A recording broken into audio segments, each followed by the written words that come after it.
Party जिंदाबाद ಜಿಂದಾಬಾದ್ ಜಿಂದಾಬಾದ್.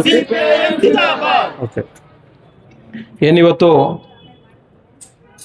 ಕಾರ್ಮಿಕ ಸಂಘಟನೆಗಳ ಜಂಟಿ ಸಮಿತಿ ಹಾಗೂ CPIM ಪಾರ್ಟಿಯ ನೇತೃತ್ವದಲ್ಲಿ ಸಾಕಷ್ಟು ಕಾರ್ಮಿಕರ ತೊಂದರೆಗಳನ್ನು ಅವರು ಆಗ್ತಾ ಇರ್ತಕ್ಕಂಥ ಅನ್ಯಾಯಗಳ ಬಗ್ಗೆ ಧ್ವನಿ ಎತ್ತುತ್ತಾ ಕಂಪ್ಲೀಟ್ ದೇಶದ ವ್ಯಾಪ್ತಿ ಮುಷ್ಕರವನ್ನು ಹಮ್ಮಿಕೊಂಡಿದ್ದಾರೆ. ಈ ವಿಚಾರವಾಗಿ ವಿಸ್ತೃತವಾಗಿ ಸಾಕಷ್ಟು ನಾಯಕರಲ್ಲಿ ಮಾತಾಡಿದ್ದಾರೆ. CPM ಗೋಪಾಲ್ ಅವರು ಇರ್ಬೋದು, ಶಿವಪ್ಪ ಅವರು ಇರ್ಬೋದು, ಪೊನ್ನಳ್ಳಿ ಶಂಕರ್ ಅವರು ಇರ್ಬೋದು, ಹಾಗೆ ಅಂಗನವಾಡಿ ಕಾರ್ಯಕರ್ತರ ಬಗ್ಗೆ ಗೀತಮ್ಮ ಅವರು ಮಾತಾಡ್ತಾರೆ. ನಾವಿಲ್ಲಿ ಸೇರುವ ಉದ್ದೇಶ ಏನು ಕಾರ್ಮಿಕ ವರ್ಗ ಇದೆ, ಆ ವರ್ಗಕ್ಕೆ ಆಗ್ತಾ ಇರ್ತಕ್ಕಂಥ ಅನ್ಯಾಯವನ್ನ ಸರಿಪಡಿಸಿ ಅಂತ ಒಂದು ಹೋರಾಟ ಮಾಡ್ತಾ ಇದ್ದೀವಿ. ಕೇಂದ್ರ ಸರ್ಕಾರ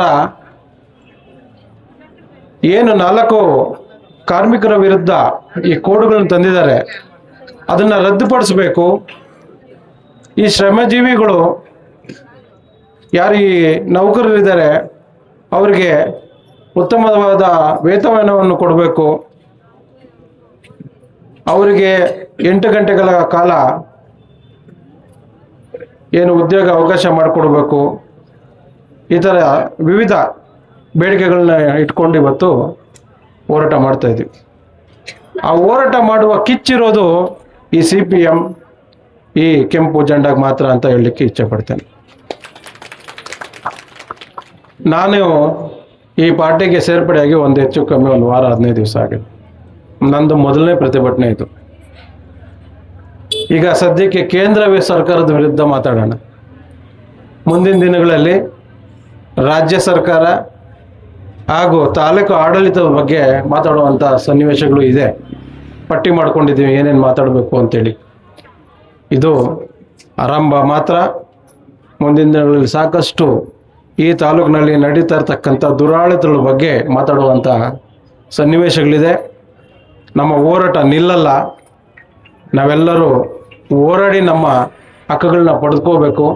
ಹಾಗಾಗಿ ಅಂಗನವಾಡಿ ಕಾರ್ಯಕರ್ತರಿಗೆ ಕನಿಷ್ಠ 36,000 ವೇತನ ಸಿಗಬೇಕು.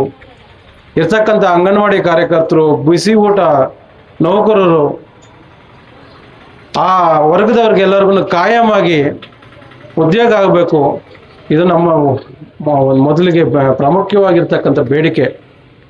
ಈ ನಿಟ್ಟಿನಲ್ಲಿ ನಿಮ್ಮೆಲ್ಲರ ಪರವಾಗಿ ಧ್ವನಿಯಾಗಿ ಕೆಲಸ ಮಾಡಲಿಕ್ಕೆ ನಾವೆಲ್ಲರೂ ಸಿದ್ಧ ಆಗೋಣ. ಒಗ್ಗಟ್ಟಿನಲ್ಲಿ ಬಲವಿದೆ. ಎಷ್ಟೇ ದೊಡ್ಡ ಏನು ಹೇಳ್ತೀರ ಬಲ್ಲೇಡ್ರು ಬಂದ್ರೂ ಈ ಒಂದು ಜನಸಮೂಹದ ಮುಂದೆ ನಶ್ವರ. ಹಾಗಾಗಿ ಮುಂದಿನ ದಿನಗಳಲ್ಲಿ ಹೋರಾಟ ಇನ್ನಷ್ಟು ಚುರುಕುಗೊಳಿಸೋಣ. ನಿಮ್ಮೆಲ್ಲರ ಸಹಕಾರ ತಗೊಂಡು ಏನಿವತ್ತು ಮಾತಾಡಲಿಕ್ಕೆ ಎಲ್ಲ ಅವಕಾಶ ಕೊಟ್ಟ ನಿಮ್ಮೆಲ್ಲರಿಗೂ ವಂದನೆಗಳು ತಿಳಿಸ್ತಾ ನಾನು 2 ಮಾತನ್ನ ಮುಗಿಸ್ತೇನೆ.